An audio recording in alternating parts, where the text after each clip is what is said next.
নমস্কার, আমি সুকৃতি দান। আশা করি আপনারা সবাই ভালো আছেন। আমরা সবাই দেখছেন অ্যাস্ট্রো সলিউশন।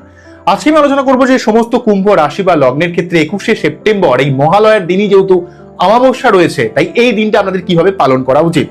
প্রথমেই বলবো হচ্ছে 21শে সেপ্টেম্বর রবিবার ঠিক রাত 12:16 থেকে মহালয়া অমাবস্যা তিথি শুরু হয়ে যাবে এবং চলবে হচ্ছে তার পরের দিন সোমবার 1:23 পর্যন্ত, এবং সেই সঙ্গে 21শে সেপ্টেম্বর রবিবার রাত 11টা PM থেকে সূর্যগ্রহণ শুরু হবে এবং চলবে হচ্ছে তার পরের দিন অর্থাৎ সোমবার ভোর 3:23 পর্যন্ত। অর্থাৎ মহালয়া এবং সূর্যগ্রহণ একই দিনে রয়েছে এবং সেই সঙ্গে আপনাদের 21শে সেপ্টেম্বর সকাল 9:32 কিন্তু চন্দ্রদেব নক্ষত্র পরিবর্তন করে শুক্রের নক্ষত্র তথা পূর্ব ফাল্গুনী নক্ষত্র থেকে নক্ষত্র পরিবর্তন করে তার পরবর্তী নক্ষত্র উত্তর ফাল্গুনী নক্ষত্রে রবি নক্ষত্রে প্রবেশ করবে। তাই এই দিনটা অত্যন্ত গুরুত্বপূর্ণ হবে। তাই এই দিনটা আপনাদের অবশ্যই একটু সংযতভাবে জীবন ধারণ করা উচিত, কারণ এই দিনে চন্দ্র এবং সূর্য কিন্তু পীড়িত হয়ে থাকবে এবং রাহুর একটা পাওয়ার চলে আসবে, কারণ রাহু সূর্যগ্রহণ এবং অমাবস্যা যেহেতু, তাই যাদের বাচ্চাদের রাহু সংক্রান্ত সমস্যা রয়েছে তাই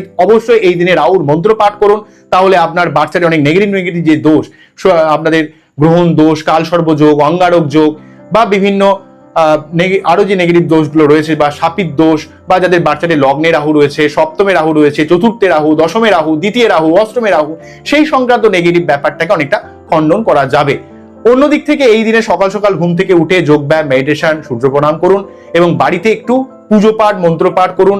আপনারা একটু ধূপ ধুনো এবং কর্পূর দিয়ে আরতি করতে পারেন এবং সেই সঙ্গে আপনারা বাড়ির চতুর্দিকটা সকালে ঘুম থেকে উঠে শুদ্ধ বস্ত্রে কিন্তু আপনারা গঙ্গা জল বাড়ির চতুর্দিকটাকে ছড়িয়ে দিতে পারেন এবং সেই সঙ্গে আপনারা বাড়ির দক্ষিণ পূর্ব কোণে একটা ঘিয়ের প্রদীপ বা তেলের প্রদীপ, কালো তিলের প্রদীপও আপনারা জ্বালাতে পারেন, বা না পারলে কমসে কম একটা ল্যাম্প জ্বালাতে পারেন।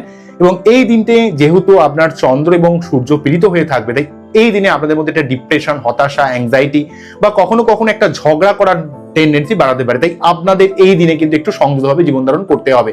গাড়ি টাড়ি যারা চালান একটু সাবধানে গাড়ি চালাবেন, কোনো রকম বিতর্কের মধ্যে এই দিনে যাবেন না এবং এই দিনে কোনো মন্দিরে, বিশেষ করে কোনো কালী মন্দিরে পুজো দিতে চেষ্টা করুন এবং রাহুর মন্ত্র পাঠ করুন এবং সেই সঙ্গে কোনো আর্ত মানুষকে, কোনো দরিদ্র মানুষকে, কোনো সৎ ব্রাহ্মণকে দান করতে পারেন, তাহলে অনেকটা উপকার পাবেন। বা পশু পাখি বা কুকুরকে যদি এই দিনে খাওয়ান তাহলেও কিন্তু আপনার বাচ্চাদের অনেক নেগেটিভ দোষ কিন্তু খণ্ডন হবে।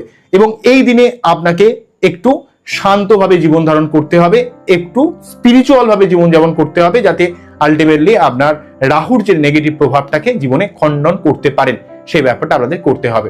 ঠিক আছে? বা এই দিন আমরা রুদ্রাভিষেক করতে পারেন, সেক্ষেত্রে